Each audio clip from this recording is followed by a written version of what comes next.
Salut, c'est moi, bienvenue dans un nouveau vlog. Je suis à Londres, j'ai aucune idée de où je suis, en fait si à peu près. Je vais voir mon tatoueur. Allez, bienvenue dans un nouveau vlog de voyage.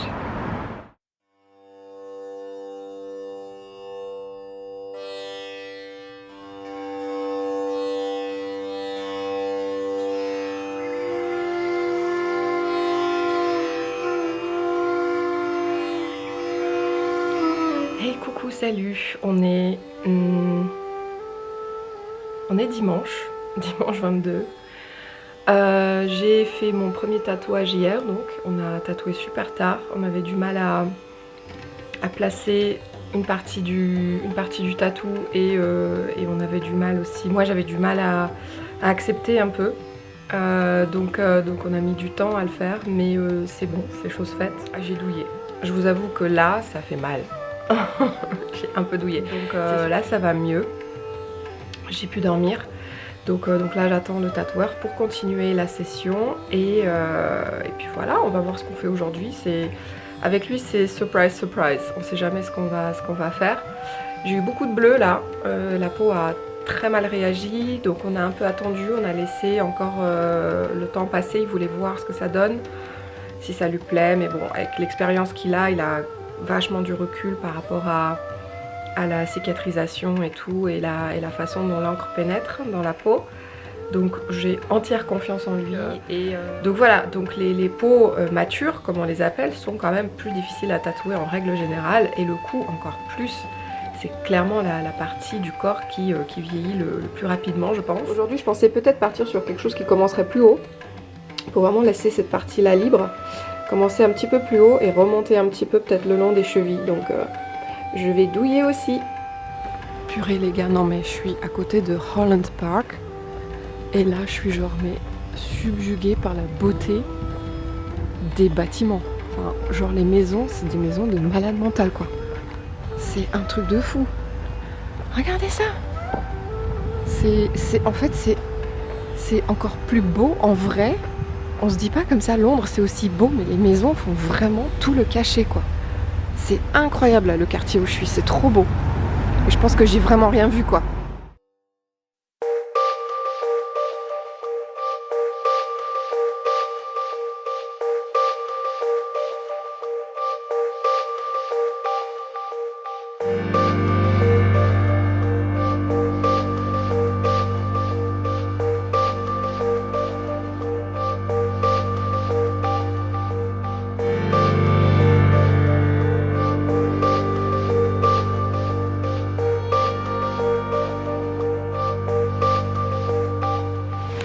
Ok, me revoici, je me dirige vers les jardins de Kensington Palace, qui est une des résidences officielles royales.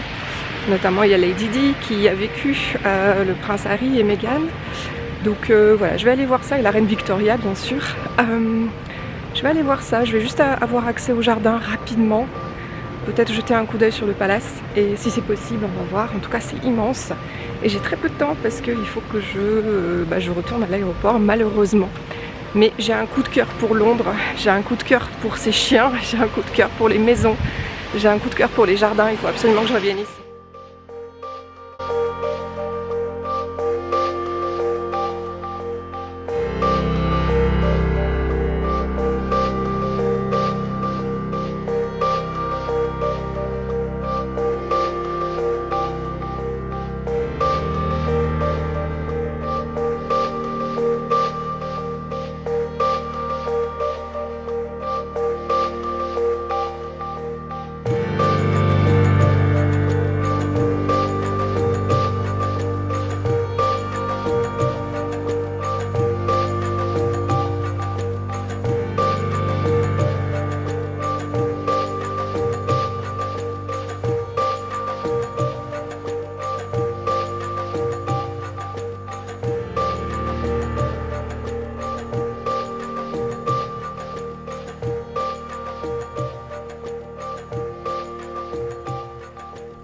Salut, alors je suis de retour de Londres, j'ai bien atterri, le voyage s'est plutôt bien passé, j'ai eu très très peu de temps pour visiter malheureusement, mais je suis tombée en amour de cette ville et j'aimerais beaucoup y retourner.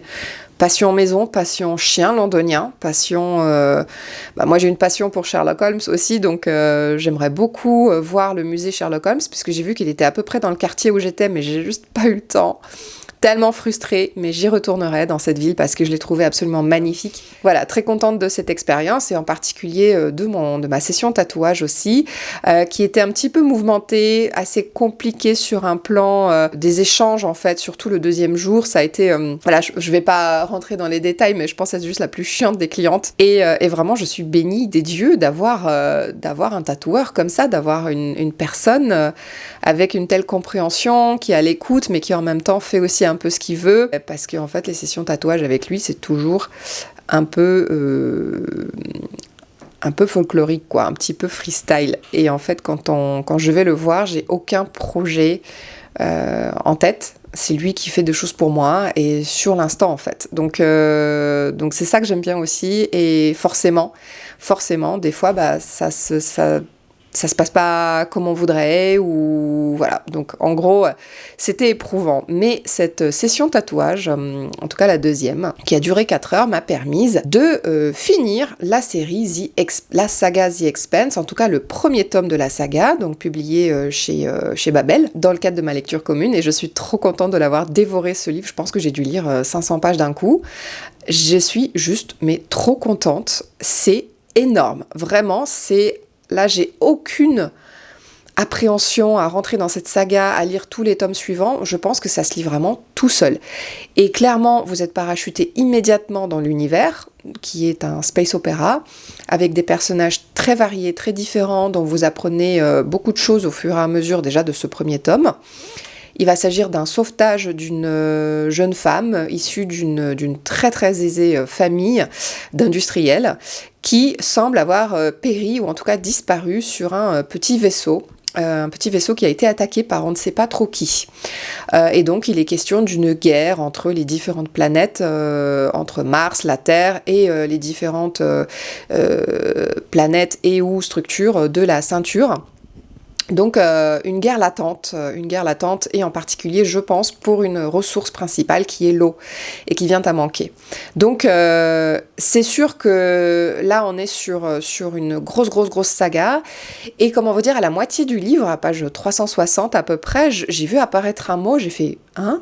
Mais où est-ce qu'il va nous emmener ? Je comprends pas. » Et quand j'ai vu ce mot, j'ai fait « Hein ? Mais vraiment, qu'est-ce qui se passe ?» Et en fait, après, j'ai compris où est-ce que ça va nous emmener. Et en fait, ce que je vous conseille, c'est vraiment de ne même pas regarder la 4e de couverture. Si vous voulez lancer dans la saga The Expanse, allez-y comme ça, ouvrez le livre et allez-y, et vous verrez qu'au bout de, je sais pas, déjà le premier chapitre, et ça part sur les chapeaux de roue. Il y a des morts quasiment tout le temps, quasiment à chaque chapitre. Il n'épargne aucun de ces personnages. Donc c'est assez incroyable. Il y a une enquête, puisqu'on recherche cette jeune femme. Il y a aussi des romances, il y a aussi c'est une aventure en fait épique et interstellaire. Donc moi je vous le conseille vraiment. Pas interstellaire, interplanétaire. Ensuite, une fois que je suis rentrée, en tout cas, j'ai déjà commencé un petit peu dans l'avion, je me suis attaquée à un court essai. Il s'agit en fait des 10 questions sur l'antispécisme, c'est de Jérôme Segal, et c'est aux éditions Libertalia. Donc dans ce très court essai, qui comporte 10 questions, on va vous définir la notion d'antispécisme.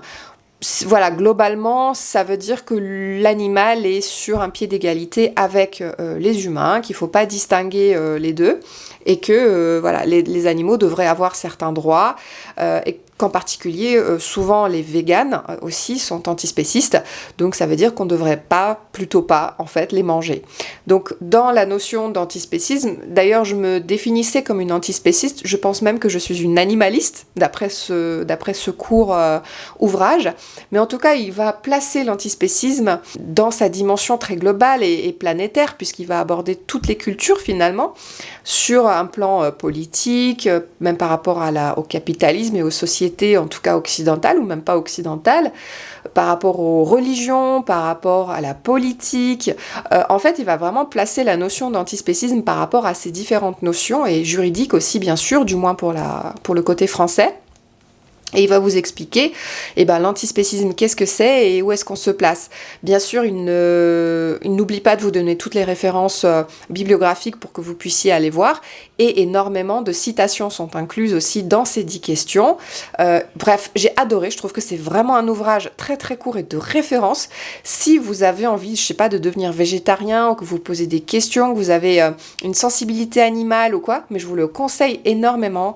Et à la base, je voulais le laisser en boîte aux livres pour un petit peu propager la bonne parole, mais finalement je me dis je vais peut-être le garder parce que c'est quand même un super ouvrage de référence. Il y a plein de petites choses, c'est très condensé, donc on peut facilement y retrouver certaines notions ou certaines réponses, parce que moi, étant donné que je consomme pas de viande, très souvent on me pose des questions, on me demande pourquoi, blablabli, blablabla. Et en fait, ça me permettrait, moi, d'avoir toujours un petit peu une réponse rapide pour expliquer un petit peu mes raisons, même si, au fond de moi, en fait, mes raisons sont pas liées à des influences ou quoi que ce soit. Hein. C'est clairement ma sensibilité à la cause animale et à la sensibilité animale qui font que je ne mange plus de viande depuis très très longtemps. Même si pendant un temps, mon corps a réclamé du poisson, c'est pour ça que j'en ai remangé. Mais globalement, aujourd'hui, j'ai énormément de scrupules à en manger. Donc je me pose encore des questions très très très profondes et très à ce propos-là, quoi. Mais c'est sûr que la viande, je ne la touche pas et je suis incapable aujourd'hui de faire du mal à un animal ou de faire du mal à voir un animal souffrir même, ou à l'entendre souffrir, ou rien que quand on me raconte des fois des histoires, ou même des anecdotes en fait, qui impliquent une souffrance animale, presque je m'en vais en fait, je m'en vais de la pièce, je n'écoute pas la personne. Donc je suis trop sensible à ça, et aujourd'hui je voulais vous partager ce petit essai. Je pense que je vais très rapidement vous faire un petit post Instagram pour vous en parler, parce que c'était vraiment excellent et très bien foutu, et c'est super court. Pour ma prochaine lecture, vous voyez, les lectures s'enchaînent, là je suis trop contente d'être à nouveau dedans. Alors j'ai 2 romans il y en a un que je vous ai présenté dans ma pile à lire en fait du Pumpkin Autumn Challenge, c'est cet énorme livre Dracula et la Diablesse Rouge qui va certainement peut-être rester dans ma bibliothèque après, parce que ça a l'air d'être un peu une relique et une pépite. Donc c'est chez Fayard, et on va retracer la vie de Dracula. Donc ça c'est prévu dans ma palle du pack. Ou peut-être, je sais pas, j'ai ressorti celui-là aussi qui me faisait super envie parce qu'il va se lire à mon avis très vite. C'est La règle des 4 de Ian Caldwell et de Dustin Thomason, aux éditions ici Michel Lafon-Poche, qui aussi va se lire très vite. Et en fait, en vrai, je pourrais le mettre aussi dans la palle du pack parce qu'il est question d'un manuscrit du Moyen-Âge. Je sais pas lequel lire. Je vais peut-être commencer par La règle des 4, ce qui me permettrait ensuite de m'en débarrasser et de le donner à ma recyclerie par exemple, ou en boîte aux livres. Parce que en ce moment, je suis en train d'essayer d'avoir cette logique de purger ma palle et d'essayer de me débarrasser un maximum de livres en les ayant bien sûr lus, parce que pour l'instant dans ma bibliothèque j'ai surtout des livres que j'ai envie de lire, quoi. Donc voilà, même si j'en ai énormément, j'ai surtout des livres que j'ai très très envie de lire. Au 3e étage d'une des bibliothèques du Vatican, un peu à l'écart, dans une allée aux murs tapissés d'ouvrages livrés à la poussière que même le plus mot des moines dédaignait, alors que nous cherchions l'indice qu'il traquait depuis des années, mon père découvrit, insérée entre les pages d'un imposant volume, une lettre adressée au prêtre d'une église romaine. Datée de 2 ans avant la publication de l'Hypnerotomachia, elle racontait l'histoire d'un fils de bonne famille, Francesco Colonna. Il n'est pas aisé de retranscrire ici l'état d'excitation dans lequel le nom de Colonna plongea mon père. Pendant qu'il lisait, ses lunettes cerclées de fer glissaient sur son nez et lui grossissaient les yeux au point d'en faire le miroir de sa curiosité.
Salut tout le monde, on est le mardi 8 et je vous retrouve pour clôturer ce vlog puisque j'ai terminé ce matin la lecture de La règle de 4 de Ian Caldwell et de Dustin Thomason aux éditions Michel Lafon-Poche.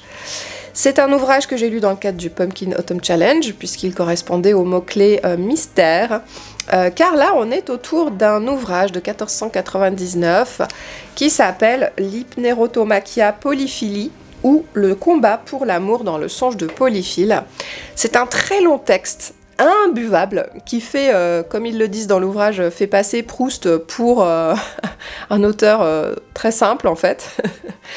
Et un très long ouvrage très imbuvable qui a été traduit que très récemment et qui semblerait-il soit complètement bourré de codes et de mystères en tout cas, dont la révélation pourrait bouleverser aujourd'hui nos connaissances actuelles et en tout cas pourrait nous faire des révélations absolument extraordinaires.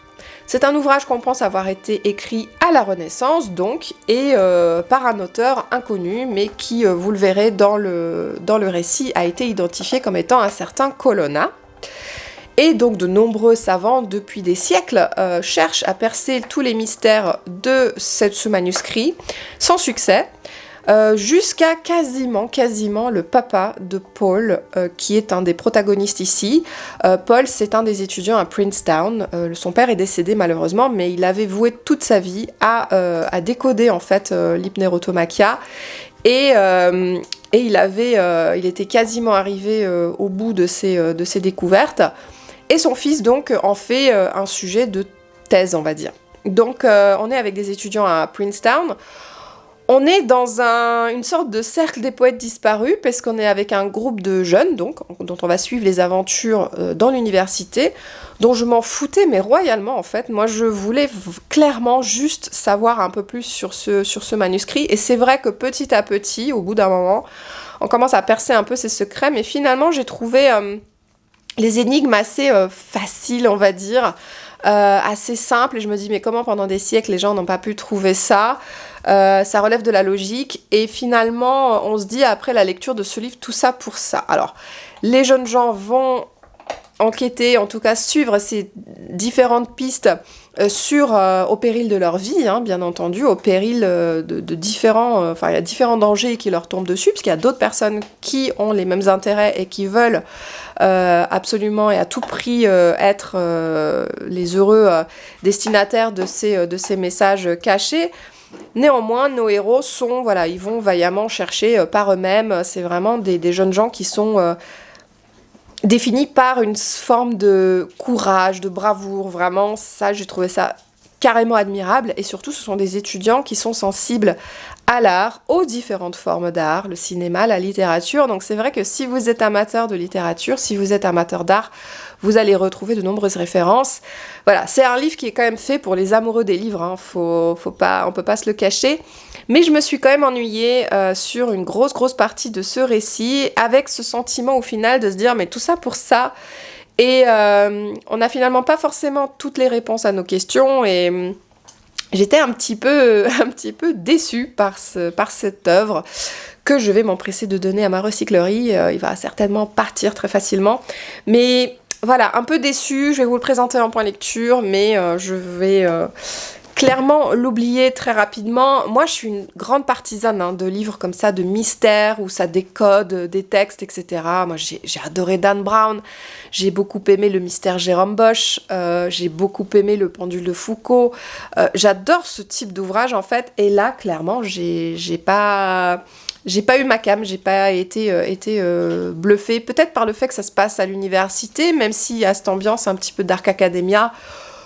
Voilà, ça m'a pas emballée, enchantée plus que ça. Et je pense que ma prochaine lecture, dès lors que j'aurai commencé à préparer le repas de ce midi, parce que ce matin j'étais au marché, je vais, je pense, commencer un autre ouvrage pour le Pumpkin, et ça va être Dracula et la Diablesse Rouge, dont je vais vous parler dans mon prochain vlog, et certainement aussi dans un prochain point lecture. Ici, on est avec une version un petit peu romancée, forcément, autour de la légende de Dracula. On va surtout décrypter qui il était, puisque le véritable Dracula, ce n'est autre que Vlad Tepes, qui a vécu en Valachie. Lui, il était voïvode de Valachie, et c'est un homme qui a énormément souffert à cause des Turcs dans sa jeunesse, et qui ensuite passe le reste de son temps à se venger.